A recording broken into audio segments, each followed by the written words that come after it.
내 이야기를 듣고 나니 한국사에 대해 더 알고 싶어졌어. 우리가 배운 동아시아 역사는 너무 중국 중심이었던 것 같아. 여기 어느 대학교 토론 모임에서 한 학생의 의견을 듣고 한국 역사에 대해 궁금해하는 학생들이 많아졌는데요. 토론 모임에서 어떤 주제에 대해 이야기를 주고받았던 걸까요? 영상을 보기 전 구독과 좋아요 버튼 꼭 눌러주세요. 여러분의 응원이 저에게 큰 힘이 됩니다. 그럼 지금 바로 시작해볼까요? 안녕하세요.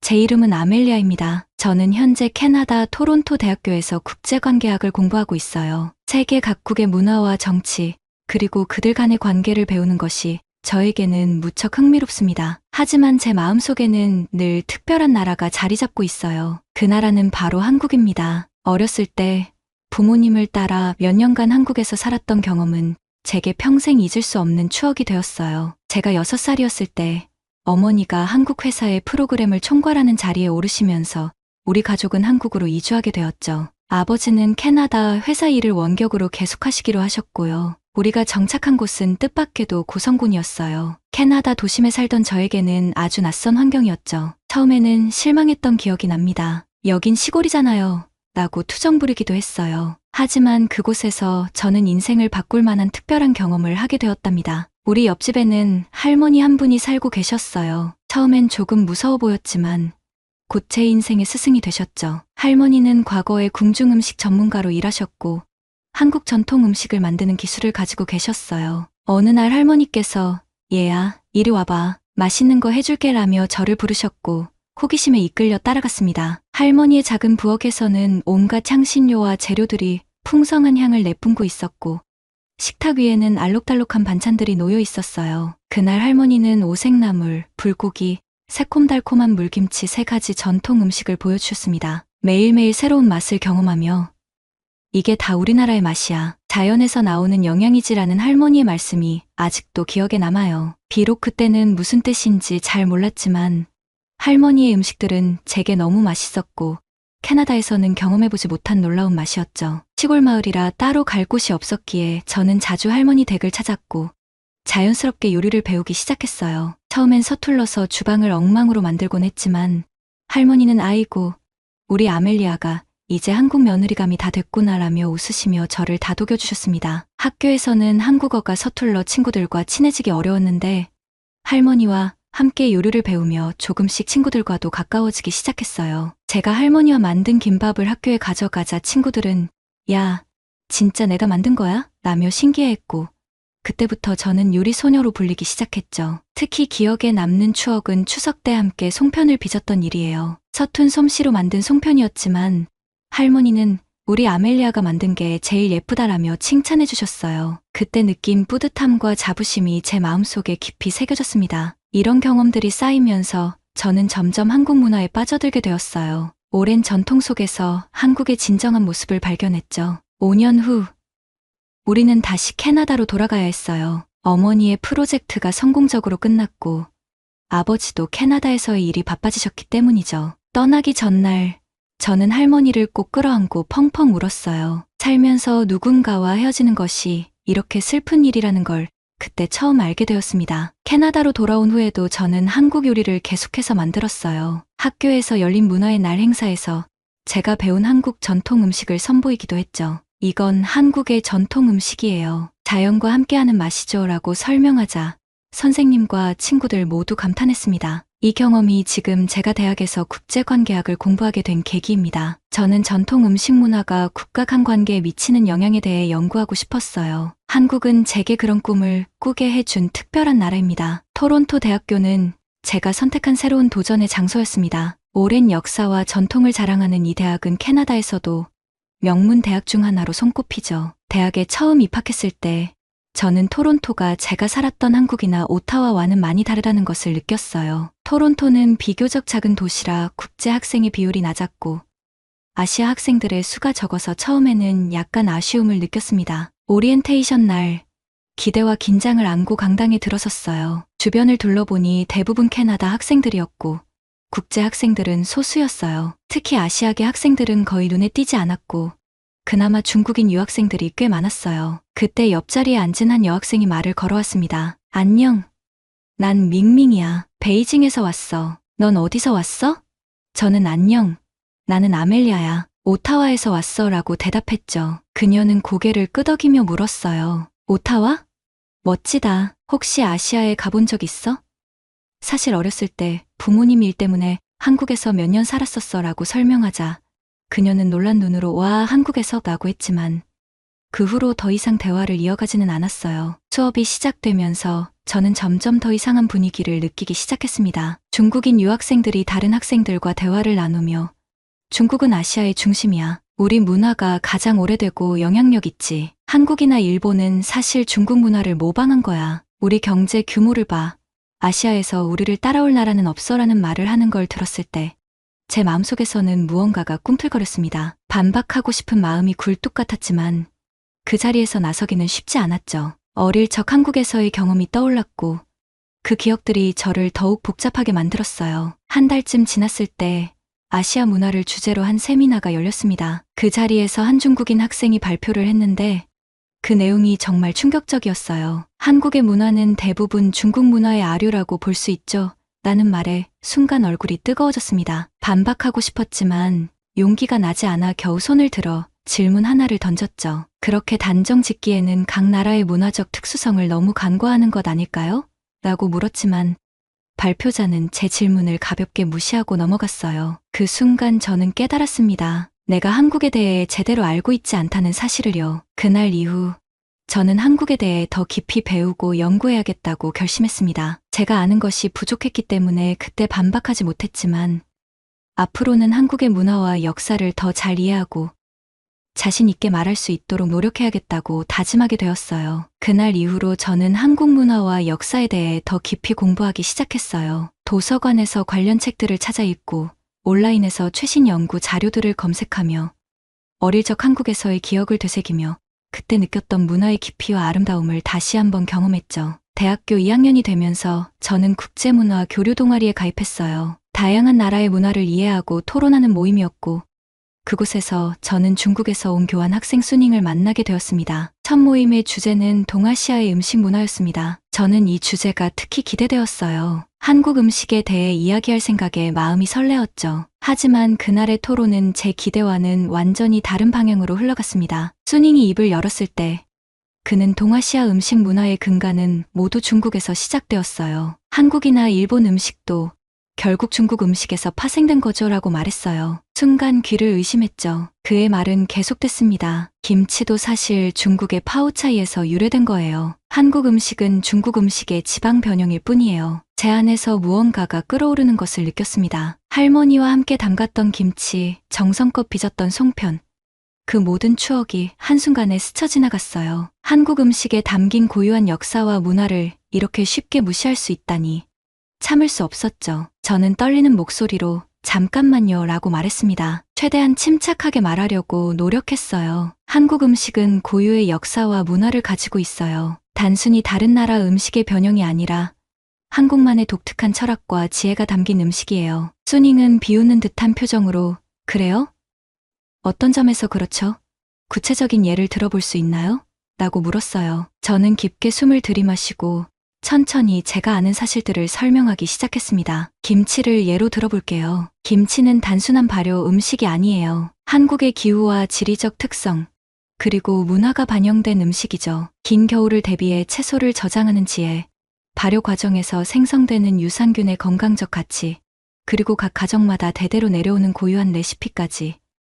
이 모든 것이 김치 하나에 담겨 있어요. 수닝의 표정이 조금 흔들렸지만 그는 여전히 물러서지 않았습니다. 하지만 그런 발효 음식은 중국에도 많잖아요. 한국만의 특별한 점이라고 할 수 없죠. 저는 계속해서 설명했어요. 한식의 특별한 점은 음양오행의 철학이 음식에 깃들어 있다는 거예요. 색과 맛의 조화를 중요시하죠. 예를 들어 비빔밥을 보세요. 오방색을 이용해 영양의 균형을 맞추고 모든 재료를 함께 비벼 먹음으로써 조화를 이루는 음식이에요. 이는 한국의 고유한 철학이 음식에 반영된 대표적인 예죠. 토론은 계속됐지만 수닝은 자신의 입장을 굽히지 않았어요. 하지만 저는 다른 학생들의 반응이 조금씩 달라지고 있다는 것을 느꼈습니다. 그들의 눈빛에서 호기심과 관심이 빛나고 있었거든요. 모임이 끝난 후 한 친구가 저에게 다가와 말했어요. 아멜리아, 내 이야기가 정말 인상 깊었어. 한국 음식에 대해 전혀 몰랐던 사실들을 알게 되었어. 그 순간 저는 깨달았습니다. 제가 할머니에게 배운 것들,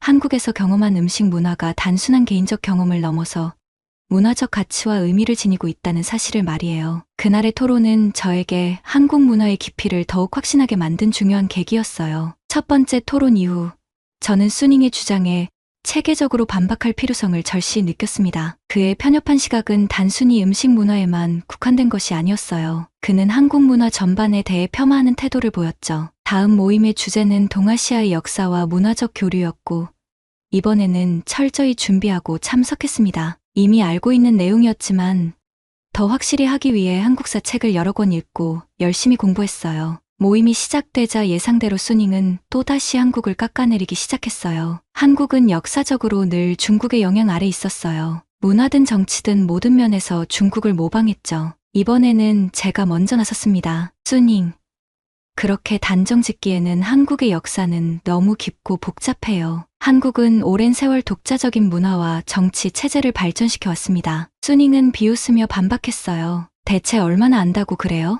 구체적으로 설명해 보세요. 저는 숨을 깊게 들이마시고 천천히 말하기 시작했어요. 삼국시대부터 이야기해 볼까요? 고구려, 백제, 신라는 각자의 독특한 문화와 정치 체제를 발전시켰어요. 특히 고구려는 수나라와 당나라의 침략에 맞서 싸워 이겼죠. 이는 한국이 중국과는 구별되는 독자적인 국가였다는 증거입니다. 수닝의 표정이 잠시 흔들렸지만 그는 여전히 고집을 꺾지 않았어요. 하지만 결국 통일신라가 당나라의 도움으로 이루어진 거잖아요? 저는 고개를 저으며 대답했어요. 그건 사실이 아니에요. 신라의 삼국통일은 신라 자체의 노력으로 이루어졌어요. 당과의 동맹은 일시적인 전략일 뿐, 통일 후에는 오히려 당과 전쟁을 벌여 한반도에서 당을 몰아냈습니다. 저는 이어서 고려시대와 조선시대를 예로 들며 설명을 이어갔어요. 고려시대에는 독자적인 청자 문화를 발전시켰고, 세계 최초로 금속 활자를 발명했어요. 조선시대에는 한글이 창제되었죠. 이 모든 것이 한국의 독창성을 보여주는 중요한 예시입니다. 특히 한글 창제에 대해 설명할 때 저는 어릴 적 한국에서의 기억이 떠올랐습니다. 한글날 행사에 참여했던 일과 한글의 과학성과 독창성에 대해 배웠던 순간들이요. 그때는 몰랐지만 그 경험들이 지금 제가 한국 문화를 깊이 이해하고 설명하는 데 큰 도움이 되었던 것 같습니다. 한글은 세종대왕이 백성들을 위해 만든 문자예요. 기존 문자를 차용한 것이 아니라 완전히 새로운 글자를 창조한 거죠. 이는 한국의 자주성과 창의성을 잘 보여주는 예라고 생각합니다. 수닝은 여전히 수긍하지 않는 듯했지만 다른 학생들의 반응이 달라지는 것을 느낄 수 있었어요. 그들의 눈에는 새로운 이해와 관심이 반짝였죠. 토론이 끝난 후 한 친구가 다가와 말했어요. 아멜리아, 내 이야기를 듣고 나니 한국사에 대해 더 알고 싶어졌어. 우리가 배운 동아시아 역사는 너무 중국 중심이었던 것 같아. 역사 토론 이후 수닝은 한동안 조용했어요. 하지만 그의 편견이 완전히 사라진 것은 아니었습니다. 어느 날 경제 수업 후 그는 다시 도발적인 발언을 했어요. 한국의 경제 성장은 결국 미국과 일본의 지원 덕분 아니에요? 한국은 스스로의 힘으로 이룬 게 아니라 외부의 도움으로 성장한 거죠. 그 말을 듣는 순간 제 마음속에서 또다시 무언가가 끓어오르는 것을 느꼈습니다. 어릴 적 한국에서 보았던 바쁘게 움직이는 사람들, 도심에 놀러 갔을 때 늦은 밤까지 불이 켜져 있던 사무실들, 그리고 할머니가 들려주셨던 이야기들이 머릿속에 떠올랐습니다. 그래서 저는 수닝에게 차분히 말하기 시작했어요. 수닝, 그건 한국 경제 발전을 너무 단순화한 시각이에요. 한국의 경제 성장은 한강의 기적이라고 불릴 만큼 놀라운 일이었고, 이는 한국 사람들의 노력, 창의성, 그리고 끈기가 만들어낸 결과예요. 수닝은 여전히 의심스러운 눈빛을 보였지만 저는 숨을 고르고 계속 설명했습니다. 1950년대 한국전쟁 이후 한국은 세계에서 가장 가난한 나라 중 하나였어요. 하지만 불과 50년 만에 세계 10위권 경제 대국으로 성장했죠. 이런 빠른 성장은 역사적으로도 유례가 없어요. 물론 초기에는 미국의 원조가 있었지만 그건 시작일 뿐이었죠. 한국은 그 기회를 활용해 자체적인 산업을 발전시켰어요. 1960년대부터 시작된 경제개발 5개년 계획, 수출 중심 정책, 중화공업 육성 등은 모두 한국 정부, 기업, 그리고 국민들의 노력으로 이뤄진 성과예요. 수닝이 다시 반문했어요. 그 과정에서 일본의 기술과 자본이 크게 기여한 것 아닌가요?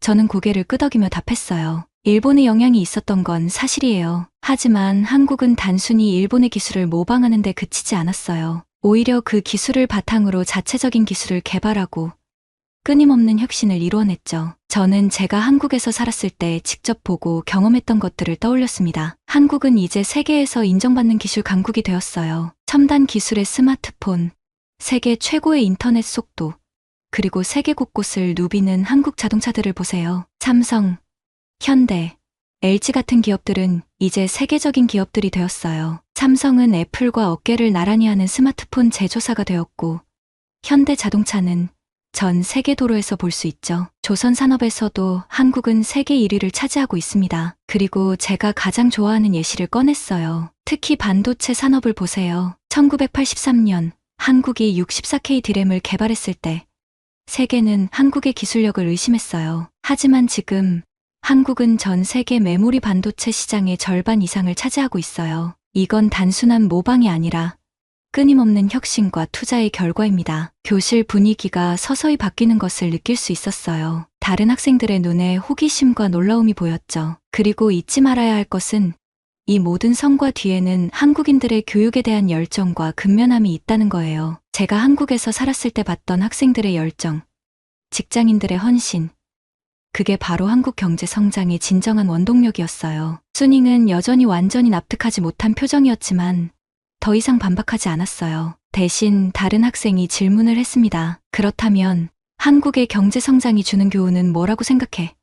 저는 잠시 생각에 잠겼어요. 할머니의 말씀, 한국에서의 경험, 그리고 제가 공부한 내용들이 머릿속을 스쳐 지나갔습니다. 저는 한국의 경제 성장이 보여주는 가장 큰 교훈은 불가능은 없다는 거라고 생각해요. 전쟁의 폐허에서 세계적인 경제 강국으로 성장한 한국의 이야기는 어떤 어려움 속에서도 꿈과 노력, 그리고 올바른 전략만 있다면 놀라운 성과를 이룰 수 있다는 것을 보여주고 있죠. 학생들의 눈빛에서 그 메시지가 전달된 것을 느낄 수 있었어요. 그날 밤, 저는 한국에서 경험했던 기억들을 다시 떠올렸습니다. 발전된 도시, 첨단 기술, 그리고 늦은 밤까지 열심히 일하던 사람들, 그 모든 것이 한국 경제 성장의 원동력이었다는 것을 다시 한번 깨달았죠. 하지만 수닝의 태도는 그날 이후에도 전혀 변하지 않았습니다. 오히려 더 공격적이 되었다고 느껴졌습니다. 저도 물러서지 않았어요. 더 열심히 공부하고 논리적으로 대응하며 토론을 이어갔습니다. 어느 날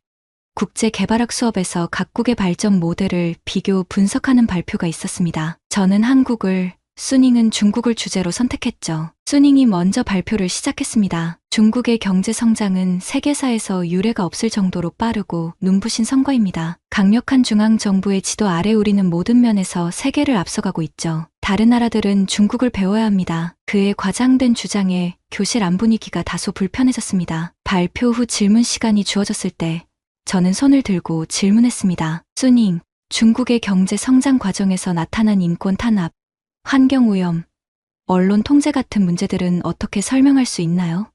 수닝은 얼굴을 붉히며 대답했습니다. 그건 서구의 편견일 뿐이에요. 우리는 우리만의 방식으로 발전하고 있어요. 인권? 살만하면 그게 최고의 인권 아닙니까?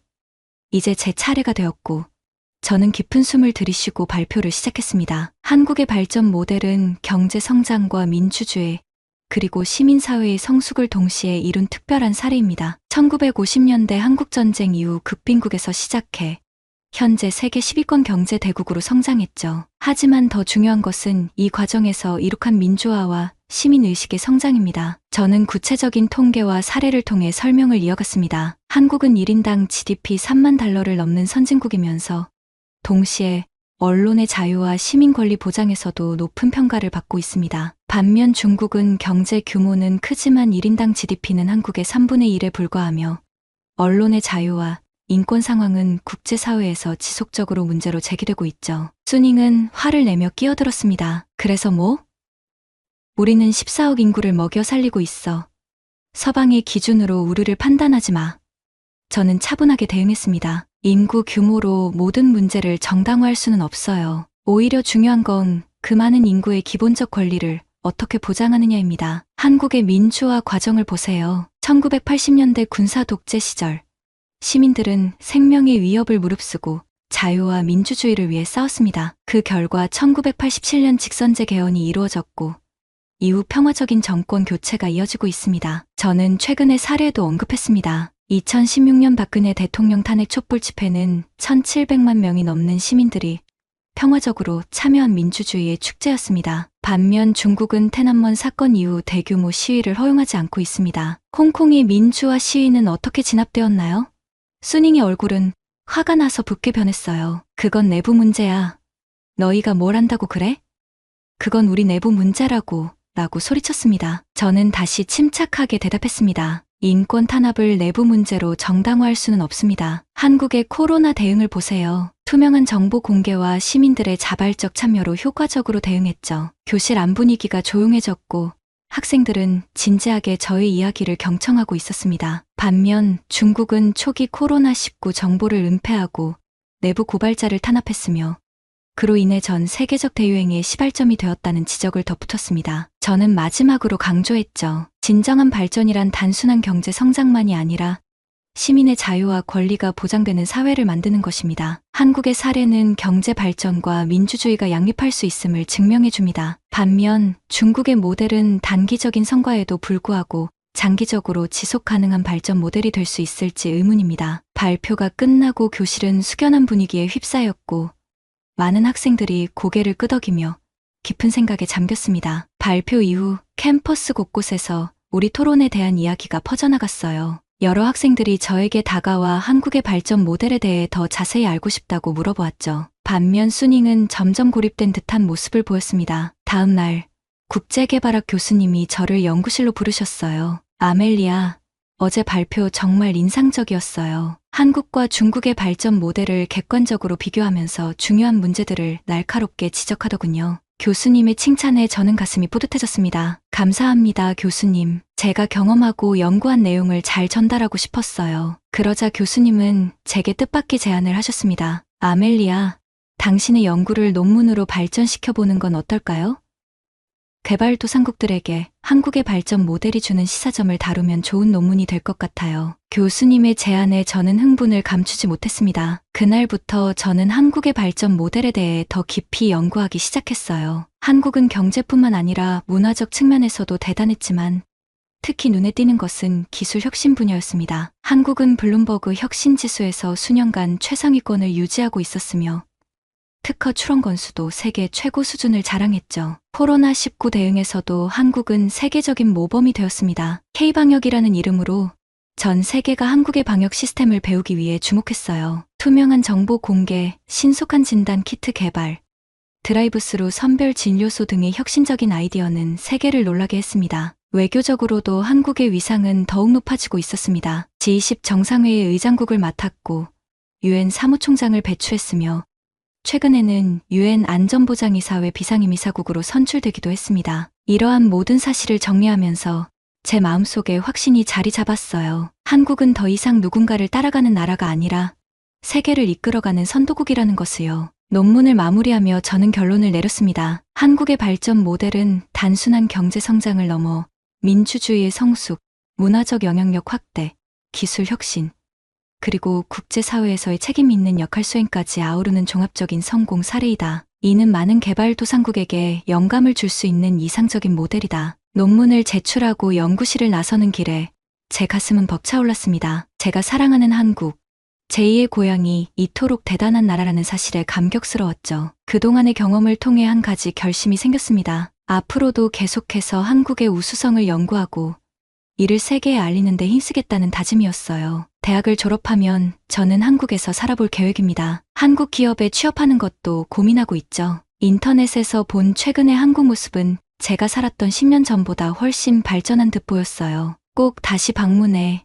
예전보다 더욱 발전된 한국을 직접 경험하고 싶습니다. 여기 한국 이야기만 꺼내면 애써 외면하는 어머니가 갑자기 한국 여행을 가자고 말을 꺼내고 그 말에 어머니의 딸은 화들짝 놀라며 한국 여행을 가고 싶은 이유를 듣고 눈물을 흘리고 있습니다. 어머니는 한국을 왜 애써 외면했던 걸까요? 두 번째 사연 시작합니다. 안녕하세요. 저는 시드니 대학교에 재학 중인 로렌입니다. 제 이야기를 시작하려면 제가 4살 때 아버지가 돌아가셨다는 사실을 먼저 말씀드려야 할 것 같아요. 아버지가 돌아가신 후 저와 엄마는 단둘이 살게 되었죠. 엄마는 아버지를 잃고도 혼자 저를 키우기 위해 많은 희생과 노력을 하셨어요. 그때 엄마는 국제 기자로 일하고 계셨는데 아버지가 돌아가신 뒤 너무 어린 저를 홀로 돌봐야 했기 때문에 결국 기자 일을 그만두셔야만 했습니다. 처음에는 국내 기자로 일하시면서 사건이 발생할 때마다 현장으로 출동하셨습니다. 갑작스럽게 호출을 받는 일이 많아 저를 돌볼 시간이 충분치 않아서 엄마는 베이비시터를 고용하셨어요. 하지만 어린 저는 부모님이 모두 안 계신 상황을 쉽게 받아들이지 못했고 사람들과 교류하는 것도 어려워했습니다. 엄마에 따르면 제가 6살이 될 때까지 거의 말을 하지 않았고 다른 사람들과의 접촉을 두려워했다고 해요. 결국 엄마는 저를 위해 오랫동안 꿈꿔왔던 기자 일을 그만두고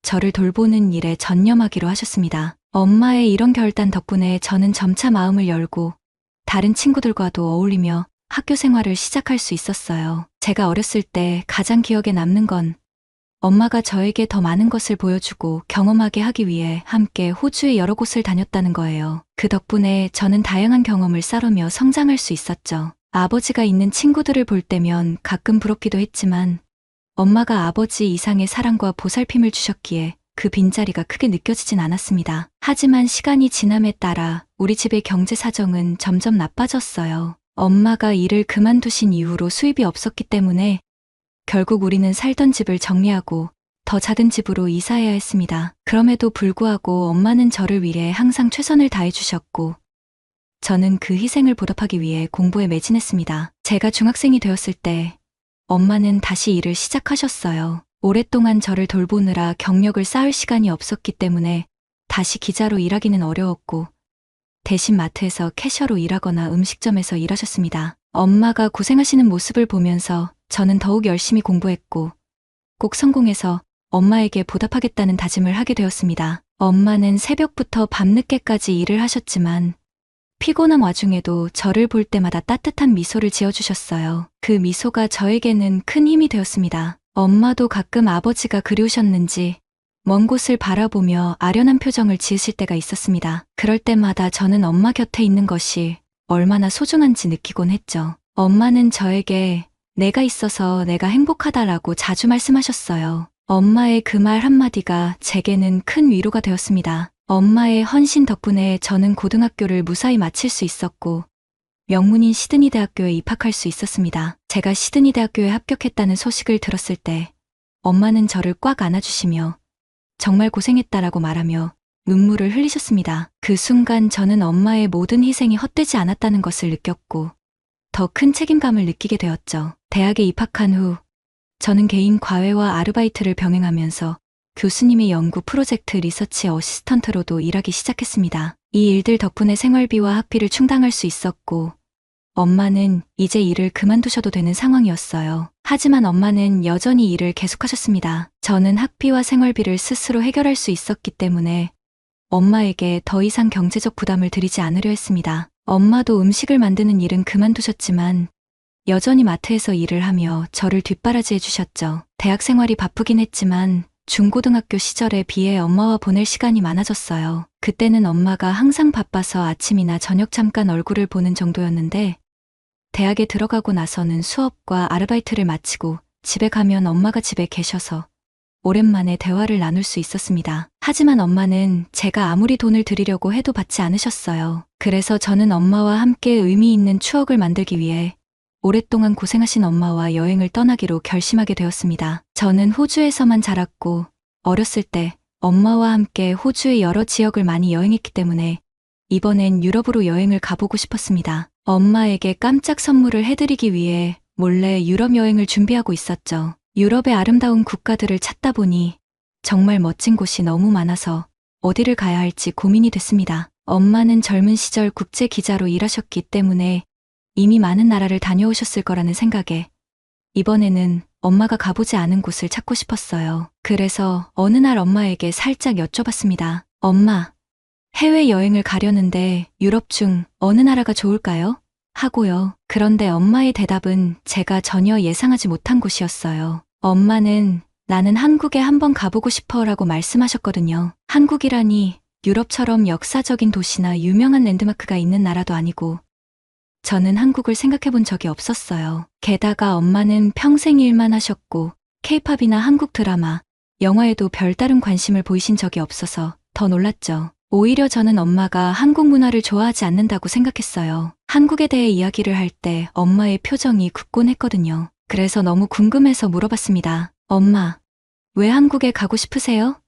그러자 엄마는 그제야 아빠와의 추억이 한국에 많이 있다는 이야기를 꺼내셨습니다. 엄마가 2002년에 한국에 취재를 갔던 건 당시 한국이 지금처럼 유명한 나라가 아니었기 때문이었어. 그해 한국과 일본이 아시아에서 처음으로 월드컵을 공동 개최했기 때문에 국제기자였던 엄마는 한국과 일본 중 한 나라로 취재를 가야 했어. 처음에는 일본으로 가고 싶었지. 그때는 일본이 아시아의 대표적인 선진국이라는 인식이 강했고 많은 기자들이 일본을 선택하려고 했거든. 하지만 엄마는 연차가 낮아서 어쩔 수 없이 한국으로 배정받았어. 솔직히 말해서 그때는 한국이 가난한 나라라는 생각에 가기 싫었어. 너희 아빠 앞에서 한국에 가기 싫다고 울면서 투정을 부렸을 정도였지. 그런데 막상 한국에 가보니 엄마는 정말 특별한 경험을 했어. 지금도 그때의 기억이 생생할 정도야. 한국에서의 첫 월드컵은 단순히 축구 경기가 아니었어. 그것은 한국 국민 모두가 하나가 된 거대한 축제였지. 서늘한 초여름 공기를 가르며 시작된 월드컵은 한국 전역을 뜨거운 축구 열기로 물들였어. 경기가 열리는 도시마다 팬들로 넘쳐났고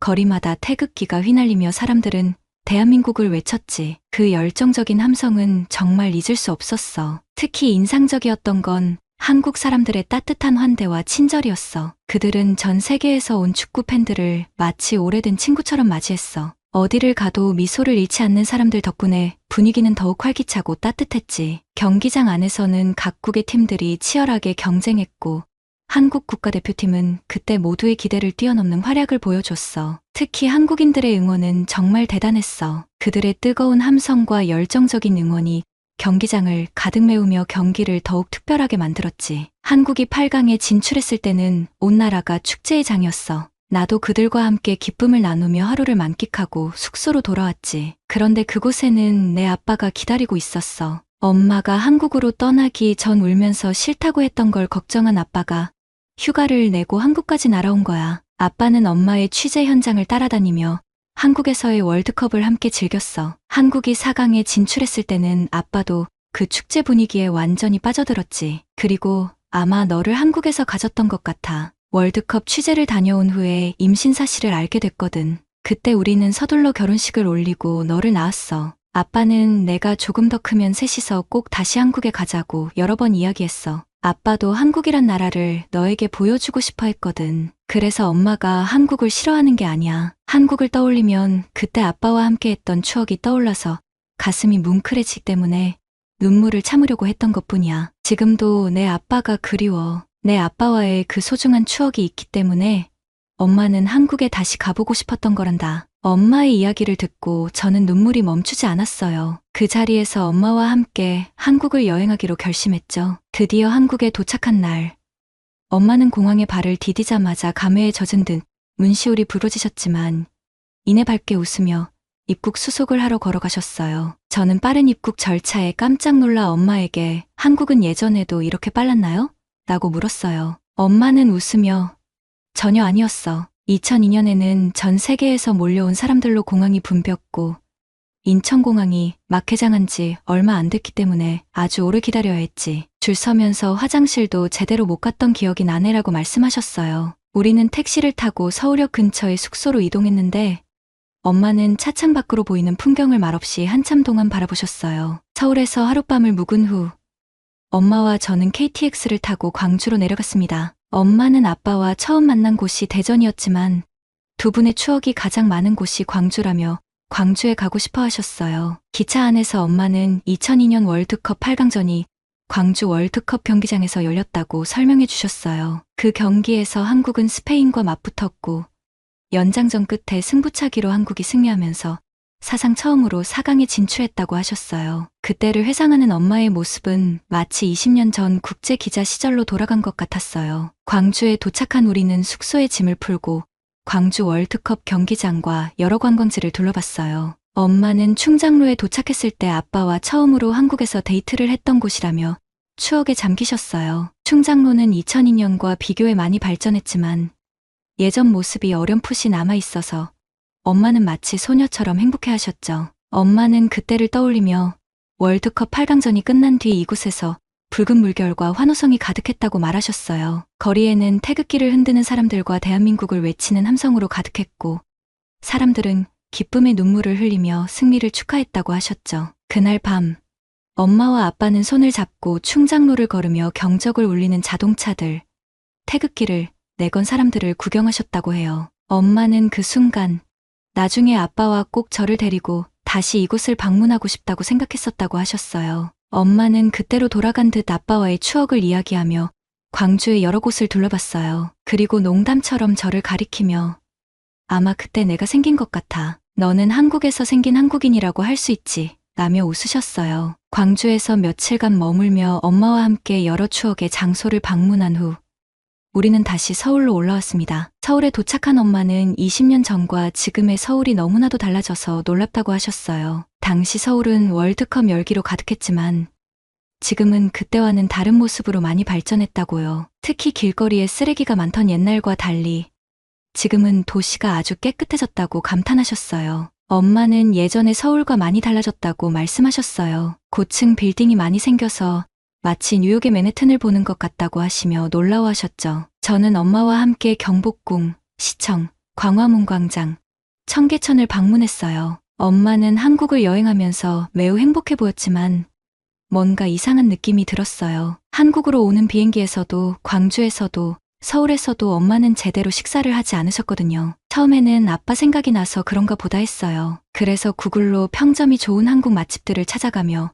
엄마께 맛있는 음식을 드시게 했습니다. 엄마는 한국 음식이 맛있다고 하시면서도 많이 드시지 않았어요. 저는 혹시 한국 음식이 입맛에 맞지 않는 건가 싶어 엄마께 물어봤습니다. 엄마는 한식이 맛있는데 속이 불편하다고 하셨어요. 금방 나아질 테니 걱정하지 말라며 저를 안심시키셨죠. 하지만 숙소에 돌아온 후 엄마는 밤새 화장실을 들락날락하시며 제대로 주무시지 못하셨어요. 음식도 많이 드시지 않으셨는데 몇 번이나 구토를 하셨어요. 저는 걱정이 커져서 한숨도 자지 못했고 아침이 되자 엄마에게 병원에 가보자고 말했어요. 그러나 엄마는 호주에서도 종종 체한 적이 있다며 병원에 갈 필요 없다고 하셨어요. 여행으로 이미 돈도 많이 썼으니 괜찮다고 그냥 약을 먹으면 나아질 거라고 하시며 저를 말리셨죠. 엄마는 오히려 제가 유난이라며 예정대로 월드컵 경기장과 남산타워를 관광하자고 하셨지만 저는 도저히 그럴 수 없었어요. 결국 엄마를 모시고 가까운 병원에 갔습니다. 엄마 말대로 단순한 책이나 소화불량일 거라고 생각했지만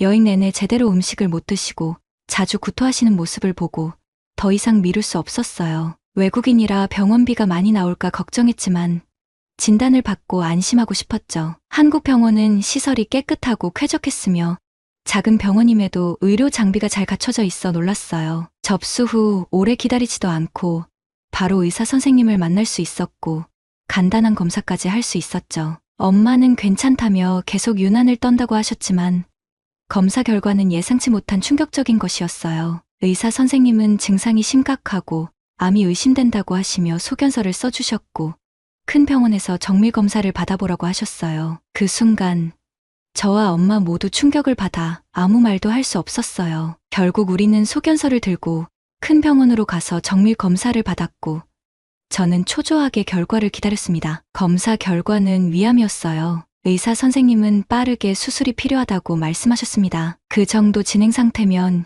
이미 오랜 시간 동안 통증과 불편함을 느꼈을 것이라며 호주에서 진료를 받지 않았냐고 물어보셨죠. 엄마는 오랫동안 속이 불편했지만 음식을 조금만 먹지 않으면 참을 만했고 진통제나 소화제를 먹으면 괜찮아져서 암일 거라고는 상상도 못했다고 하셨어요. 저는 그동안 학교 생활과 아르바이트에 바빠 엄마의 상태를 제대로 신경 쓰지 못했다는 생각에 죄책감에 휩싸여 눈물이 멈추지 않았습니다. 쉬었어요. 병원에서 가장 놀라웠던 점은 모든 절차가 굉장히 빠르게 진행된다는 것이었어요. 입원하자마자 여러 가지 정밀 검사를 받았고 수술 날짜도 곧바로 잡혔죠. 수술 전에도 의료진이 친절하게 모든 절차를 상세히 설명해 주셨어요. 엄마는 위절제술을 받게 되었고 수술 시간은 약 2~3시간이 걸릴 예정이었어요. 혹시나 주변 조직을 추가로 제거해야 할 경우 시간이 조금 더 걸릴 수 있다고 하셨지만 의료진은 너무 걱정하지 말라고 저를 안심시켰습니다. 처음 병원에 올 때는 걱정이 많았지만 한국에서 위암 수술이 흔하고 성공률도 높다는 설명을 들으니 마음이 한결 편해졌어요. 엄마를 수술해 주실 의사 선생님은 특히 많은 경험을 가진 분이라고 하셔서 더욱 안심할 수 있었죠. 같은 병실에 계신 분들 중에도 이미 위암 수술을 받은 분들이 있었는데 그분들의 예후도 좋아 보였어요. 수술 당일 의료진들이 체계적이고 빠르게 움직이는 모습을 보면서 믿음이 갔습니다. 엄마의 수술은 약 3시간 정도 걸렸고 수술이 끝난 후 의사 선생님께서 수술이 잘 마무리되었으니 걱정하지 말라고 말씀해 주셨어요. 저는 그 순간 안도의 눈물을 흘리며 감사하다는 말밖에 할 수 없었죠. 엄마는 수술 후 병원에서 회복하셨는데 한국 병원의 체계적인 관리에 정말 감탄했어요. 특히 위암 수술을 받은 환자들을 위한 병원식 관리가 매우 철저했어요. 위의 크기가 줄어들고 소화 기능이 약해지기 때문에 작은 양을 자주 먹는 방식으로 식단이 제공됐습니다. 그리고 섬유소가 많은 음식은 위를 자극할 수 있어 저섬유 식단이 제공되었어요. 시간이 지나면서 고단백, 고칼로리 식단이 점차 추가되었고 환자의 상태에 맞춰 의료진이 세심하게 관리하며 일반식으로 전환되었습니다. 영양사와 의료진이 엄마의 상태를 지속적으로 모니터링하며 회복을 돕는 모습이 정말 인상적이었어요. 엄마도 병원식 덕분에 빠르게 회복할 수 있었다며 만족해 하셨어요. 그 체계적인 관리 덕분에 엄마는 수술 후 빠르게 회복하시고 퇴원 날짜가 다가오면서 엄마와 저는 조금씩 병원비 걱정을 하기 시작했어요. 제가 학교와 아르바이트로 모은 돈이 조금 있고 엄마도 약간의 저축이 있었지만 수술과 입원 치료까지 받았으니 병원비가 얼마나 나올지 가늠하기 어려웠어요. 엄마가 호주에서 병원을 자주 가지 않으셨던 이유 중 하나도 호주에서는 단순 진찰만 받아도 기본적으로 20만 원 정도의 비용이 나가기 때문이에요. 추가 검사를 받으면 병원비가 수백만 원까지 오를 수 있죠. 한국에서 처음 작은 병원에 방문했을 때 검진비가 10만 원대로 나와서 놀라긴 했지만 이번엔 큰 병원에서 수술까지 받았으니 병원비가 꽤 많이 나올 거라 생각했어요. 드디어 떨리는 마음으로 병원비를 확인하러 갔어요. 저는 병원비 청구서를 보고 깜짝 놀랐습니다. 예상했던 금액과는 전혀 다른 믿기지 않는 금액이 나왔기 때문이에요. 저는 병원비 청구서를 받고 믿기지 않아 직원분께 다시 한번 확인을 요청했어요. 직원분은 금액이 맞다며 안심시켜 주셨죠. 호주에서라면 최소 몇 배는 더 나왔을 비용이었기에 한국의 병원비가 이렇게 저렴하다는 사실에 정말 놀랐습니다. 이처럼 뛰어난 의료 수준을 유지하면서도 의료비가 이렇게 합리적이라니 한국의 의료 시스템이 정말 대단하다고 느꼈어요. 한국에서 경험한 많은 것들이 인상적이었지만 그 중에서도 한국의 의료 시스템이 가장 부러웠습니다. 엄마도 호주에서 병원비가 이렇게 저렴했다면 작은 통증에도 병원에 자주 갔을 것이라며 한국의 의료 시스템이 훨씬 더 선진국 같다고 여러 번 말씀하셨어요. 한국은 엄마에게 평생 잊을 수 없는 소중한 추억을 남겨준 나라일 뿐만 아니라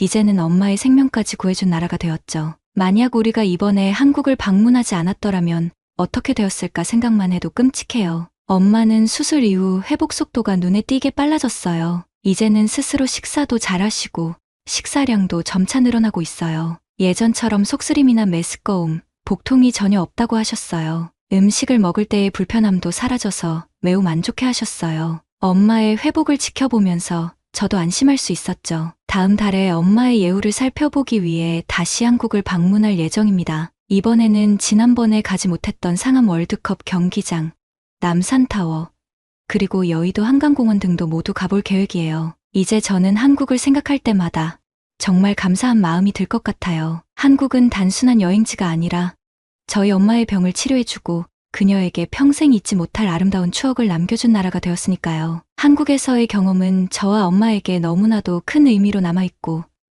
저는 이 은혜를 평생 잊지 못할 것 같아요. 엄마의 건강을 회복시켜주고 우리에게 이렇게 소중한 추억을 선물해 주신 한국과 의료진들께 진심으로 감사드립니다. 먼저 아멜리아 씨의 이야기는 한국에서의 특별한 경험을 바탕으로 한국의 발전과 그 문화적 깊이에 대한 사랑을 이야기해 주셨어요. 어렸을 때 한국에서 몇 년을 지내며 한국의 음식, 문화, 그리고 발전된 모습을 직접 경험한 아멜리아 씨는 한국이 단순한 경제 성장을 넘어 민주주의, 기술 혁신, 그리고 문화적 영향력을 통해 세계를 이끄는 선도, 국가로 자리 잡았다는 확신을 갖게 되었죠. 대학에서도 한국에 대한 연구를 계속하며 한국의 모델이 개발도상국들에게도 큰 영감을 줄 수 있다고 믿고 있습니다. 앞으로 한국에서의 생활을 꿈꾸는 그녀의 열정이 참 인상적입니다. 그리고 로렌 씨는 어린 시절 아버지를 잃고 홀로 자신을 키운 어머니의 헌신적인 사랑 속에서 자랐어요. 어머니는 기자 생활을 접고 로렌을 돌보며 많은 어려움을 이겨냈고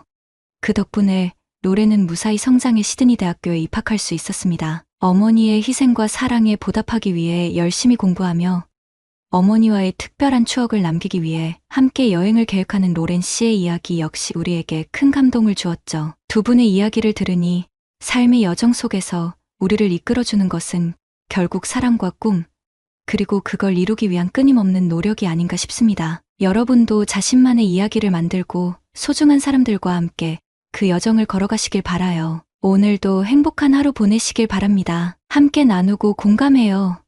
여러분의 구독과 좋아요로 우리의 소중한 이야기가 더 많은 이들에게 전달될 수 있도록 노력하겠습니다. 다음에도 함께해 주시기를 기대합니다. 즐거운 하루 보내세요.